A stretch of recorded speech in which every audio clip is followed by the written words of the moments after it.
tersebut. Mendapatkan konfirmasi juga dari Pak Ganjar Pranowo bahwa memang sudah ada agenda umroh yang dirancang sejak beberapa waktu yang lalu gitu.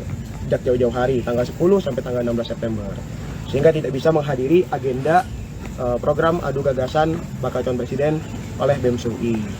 Dan itu kita juga mendapatkan informasi bahwa Pak Prabowo sedang menjalankan tugas kenegaraan sebagai Menteri Pertahanan ke Laos di tanggal 14 September 2023. Nah, dengan ajakan itu, kemudian muncul di beberapa media mainstream, lalu Anies Baswedan langsung menyanggupi di akun media sosialnya di Twitter, mengcapture berita itu, lalu kemudian dengan balasan, yuk kapan katanya. Nah, ini kan kemudian oleh pendukung-pendukungnya di framing bahwa Anies lah yang paling bernyali. Ganjar umroh malah dikeroyok karena batal hadiri tantangan debat UI. Santuy dek mahasewa, belum saatnya. Capres tata kata ngibul aja, kalian tepuk tangan gitu kok. Kopla. Di negara kita Indonesia yang butuh presiden yang giat bekerja, bukan asal ahli debat. Halo, selamat datang di channel Redaksi Jurnal bersama JJ.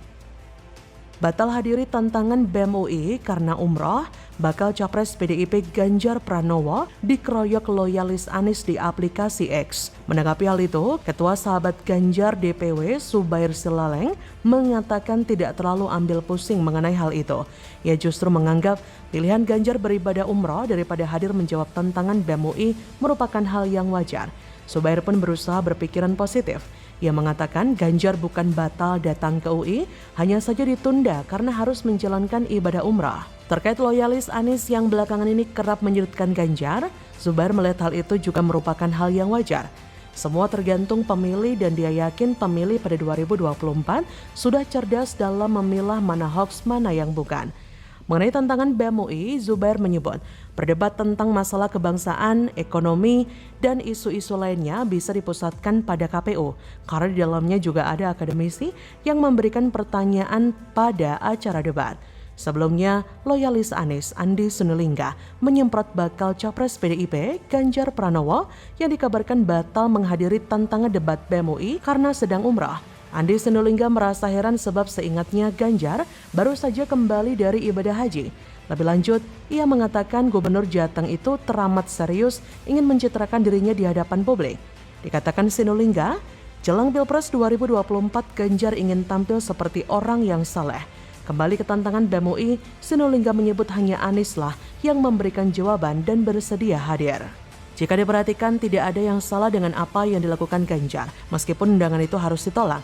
Karena memang bukan tempat dan waktunya debat kampanye. Ketua Bawaslu RI Rahmat Bagja bahkan memberikan pesan menohok kepada seluruh perguruan tinggi agar tidak memberikan ruang debat hingga wadah penyampaian visi misi baca pres jika belum memasuki tahapan kampanye. Sebab kedua aspek itu merupakan instrumen yang baru boleh diterapkan dalam masa kampanye. Bagja menjanjikan Bawaslu bakal mengecek langsung ke pihak kampus yang akan mengundang sosok baca pres. Tujuannya, ujar Bagja, untuk memastikan acara yang digelar bukan kampanye, tapi hanya sebatas sosialisasi. Selain itu, jika dicermati, ketersediaan Anies akan hadir di acara debat BEM UI menandakan literasi Anies soal peraturan dalam pemilu minim sekali. Anies seperti tidak memiliki pengetahuan dan melanggar aturan pemilu. Anies kalau disuruh debat memang hobi banget. Dia ini seakan mau membuktikan kepada seluruh dunia jika dia itu jago debat, jago pelintir kata, jago ngeles, jago tata kata, dan jago bikin kepala orang pusing lewat penjelasan yang muter-muter kayak tong setan. Dulu ketika banjir parah di Jakarta, normalisasi sungai dan sodetan Ciliwung diungkit kembali karena di era Anies progresnya lambat, bahkan mangkrak. Anies tidak mau kooperatif karena ada cara sendiri. Sebenarnya sih mau membangkang ya. Bahkan dia sempat adu mulut dengan Menteri PUPR Basuki Hadimulyono mengenai penyebab banjir di Jakarta. Begitulah Anies cuma bisa debat tapi kerjanya nol besar. Makanya jangan heran ketika ada debat capres, ia maju paling depan. Ia paling antusias. Ini adalah keahliannya. Mengibuli orang dengan segudang janji manis dan kalimat indah sudah jadi autopilot bagi Anies. Debat profesional dengan bahasa super rumit melebihi bahasa pemrograman komputer. Maka dari itu, daripada jadi capres, orang ini lebih cocok ya untuk jadi jubir atau orator saja.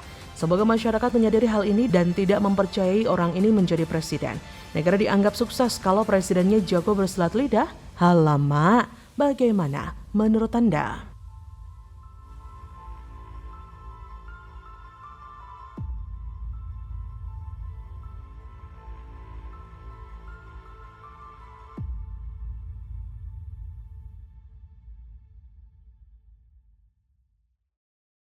Untunglah, Sang Taipan, seorang tokoh dengan singkatan nama TW, turun tangan.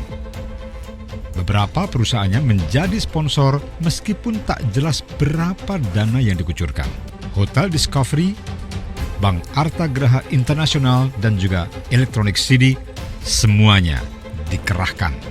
Capres kata-kata munafik, pura-pura prihatin kasus reklamasi Rempang, jejak digital Anies orang dekat sosok Bohir Sembilanaga, Bohir Rempang Eco City, Formula E, dan reklamasi Teluk Jakarta. Sungguh dermawan Pak Tommy Winata sama panitia Formula E ini. Padahal, dia sering dituding sebagai bagian dari oligarki bisnis Sembilan Naga, semuanya warga Tionghoa yang sangat dibenci para pemuja Anies Baswedan. Halo, selamat datang di channel Redaksi Jurnal bersama JJ. Bakal Capres Koalisi Perubahan Anies Baswedan mengkritisi bentrok warga dan aparat di Pulau Rempang, Batam terkait proyek strategis nasional Rempang Eco City. Ia menilai harus ada yang dikoreksi jika kegiatan investasi justru malah memicu penderitaan rakyat. Anies menyebut tujuan dari investasi bukan sekedar memperkaya investor, melainkan meningkatkan kesejahteraan rakyat. Ia juga menilai investasi haruslah mengedepankan prinsip keadilan. Menurutnya, keadilan harus dikedepankan dalam situasi apapun. Anies pun lantas mengungkit pengalamannya dikala jadi gubernur Jakarta. Ia menyebut dampak psikologis yang disebabkan akibat penggusuran berlangsung lama. Ia mengaku saat menjabat sebagai gubernur, Anies kerap mendatangi warga terdampak penggusuran. Mereka memiliki trauma yang mendalam. Ia pun mencontohkan penggusuran yang terjadi di Kampung Akuarium. Anies pun mendorong pendekatan dialog untuk membicarakan secara baik-baik persoalan yang ada. Ia menilai akan lebih baik jika pembicaraan berlangsung rumit dan panjang yang melibatkan semua pihak ketimbang kekerasan. Kalau kegiatan investasi justru memicu penderitaan, justru memicu kondisi yang tidak sehat di dalam kesejahteraan rakyat, maka ini perlu ada langkah-langkah koreksi.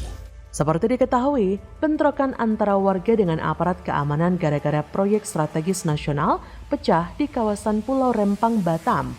Kejadian itu terungkap setelah viral video anak-anak sekolah dilarikan ke fasilitas kesehatan karena tembakan gas air mata dari aparat kepolisian. Lihat komentar Anies soal kasus di Pulau Rempang itu, sepertinya Anies menutupi gelagatnya yang munafik. Ternyata di balik panasnya konflik lahan di Pulau Rempang, Kepulauan Riau, terdapat nama TW. PT Makmur Graha, pemegang hak eksklusif untuk pengelola serta pengembangan Rempang Eco City, adalah anak perusahaan grup Arta Graha yang dimiliki oleh sosok TW ini.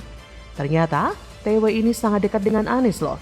Ia adalah salah satu orang atau Taipan yang menyelamatkan program yang hampir gagal milik Anies, yaitu Formula E pada tahun 2022 silam, yakni PT Arta Graha Internasional. Perusahaan ini di bawah naungan TW yang juga disebut-sebut sebagai salah satu Taipan yang memiliki bisnis reklamasi. Munafiknya Anies sok prihatin kepada warga Rempang, padahal ia dekat dengan sosok TW. Sok memberikan solusi, tapi dia menyetujui perilaku yang sama ketika ia menjabat sebagai gubernur dulu. Yang sebelumnya Anies mengatakan akan menyetop reklamasi, tapi pastilah ada kong kali kong di baliknya sehingga bisa dilanjutkan kembali. Mirisnya, tanpa dana kompensasi 15% seperti yang Ahok rencanakan.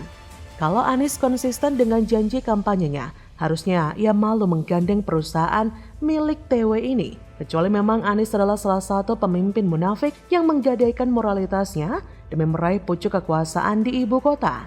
Usut punya usut, telah ada kedekatan yang terjalin antara Anies dengan Taipan tersebut menjelang kampanye Pilkada Jakarta. Meski sosok TW ini membantah adanya pertemuan, pengakuan justru keluar dari mulut Anies sendiri. Apakah ini terkait dengan reklamasi? Hanya Tuhan dan mereka yang tahu. Tapi beberapa media mainstream sudah memberitakan hal tersebut pada 2017 silam. Seperti majalah Tempo edisi 22 Oktober 2017 melaporkan, pertemuan itu terjadi pada Agustus. Itu berarti sebelum Anies dilantik sebagai Gubernur Jakarta. Menurut laporan Tempo, dalam pertemuan itu selain tuan rumah Prabowo Subianto, ada pula 2 tamu Prabowo yaitu bos grup Arta Graha, TW, dan pemilik grup Agung Sedayu yang punya 5 pulau reklamasi, yaitu RH, Wakil Ketua Dewan Perwakilan Rakyat Daerah Jakarta Gerindra Muhammad Taufik yang juga dilaporkan hadir. Pertemuan itu diduga membahas soal reklamasi.